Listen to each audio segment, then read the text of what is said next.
It's part one of our interview with Rik Emmett of Triumph fame. I'm John Beaudin from Rock History Music. Rik has just reissued 11 solo albums from his repertoire. And there's a new Triumph documentary coming up. With part one of our interview, we thought we would talk about how that great band broke up. There were a million reasons, and I'm not exaggerating.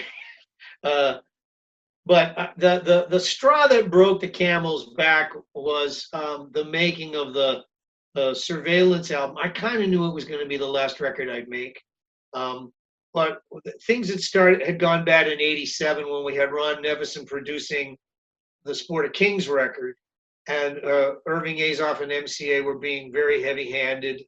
And there'd been this thing where they'd sort of said, well, you got to get outside writers to write hit singles for Gilmour to sing. We need hits. And I was saying, you think I can't write a hit? You think I can't write pop songs that can be hits?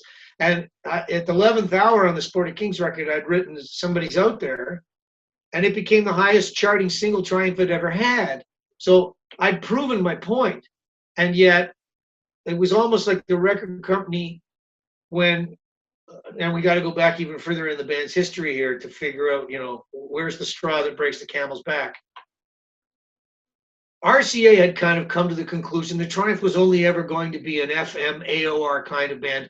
They were only ever going to sell maybe gold, maybe platinum. It was going to be like a Blue Oyster Cult size kind of success.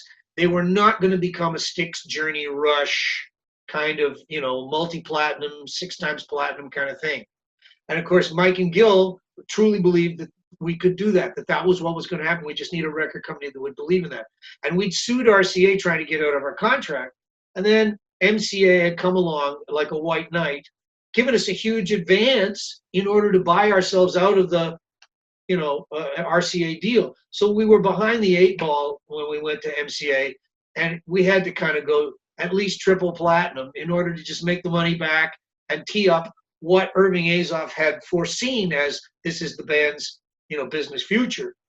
And so the Thunder 7 album had not done that. It had only gone platinum. We hadn't even made our advance back, so we were still in the hole.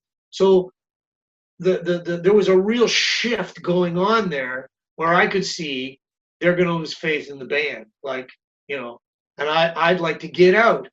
I look back at my own history and I said, I probably should have got an Allied Forces album, Never Surrender album. I probably should have said, you know what, we got to figure out how I can get out of this now. I want to go. Because there was lots of stuff I wanted to do. And, time has proven jazz records and classical records. And I was not concerned about marketplace and money. I was concerned more about, I want to be an artist and I want to do what I want to do. And I don't want to make art by democracy. I don't want to make records by committee and having the record companies and A&R men. And I definitely don't want outside writers coming in and, taking up slots on the record where it could be my songs. Because writing was the most important thing to me of all things. So that was the straw that broke the camel's back. That we went from Sport of Kings to Surveillance, and there's these outside writers providing tunes, and Gil singing these tones. He's doing vocals in another studio. They're presenting. It's not Triumph. It's some sort of other kind of corporate endeavor. And I went, okay, this is it. This is the last record I'm ever going to make. I want out. And that was the straw that broke the camel's back. The process of all of that stuff. But we were never. The things that made us strong in the beginning. This is a funny thing about the human thing. When you start out and you haven't got a pot to piss in, everybody's was Three Musketeers. You're willing to make any sacrifice for the other guy because you're trying to build something. So you're making every compromise you possibly can within the power structure. And then, oh my God, unbelievable good luck. Your album is actually selling. The record company wants you to make another one. You're one of 10 acts now. You're 10% get to make a second one. And my God, now it's still going. We're so lucky. It's so great. Now you're like 1% that you're going to make a third one, But now, oh my God, the pressures that exist because there's there's money being made, so there's power.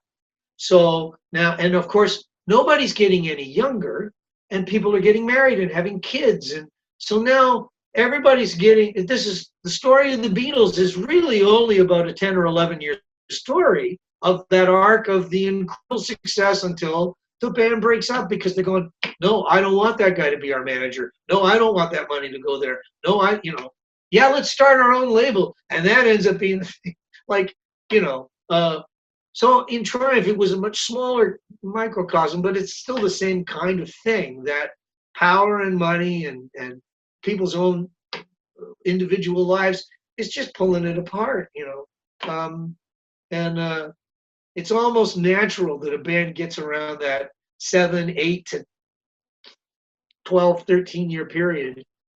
It's gonna come apart at the seams. The things that made it strong in the beginning were because it was different and different influences and different characters and different personalities. And so that makes it so that it's really interesting and sparks are flying and it's great. But then, give it 10 years and it's going to be Henley and Fry won't even spend time in the same dressing room, John and Paul aren't talking to each other. And, who was the best of friends based on the fact that they were like oil and water and somehow they come together, As mentioned, Rik Emmett has reissued 11 of his solo albums. Get information on picking those up in the description of this video. Make sure you comment on our video, subscribe to our channel, and share our videos. More from Rik Emmett coming up next week. I'm John Beaudin from Rock History Music.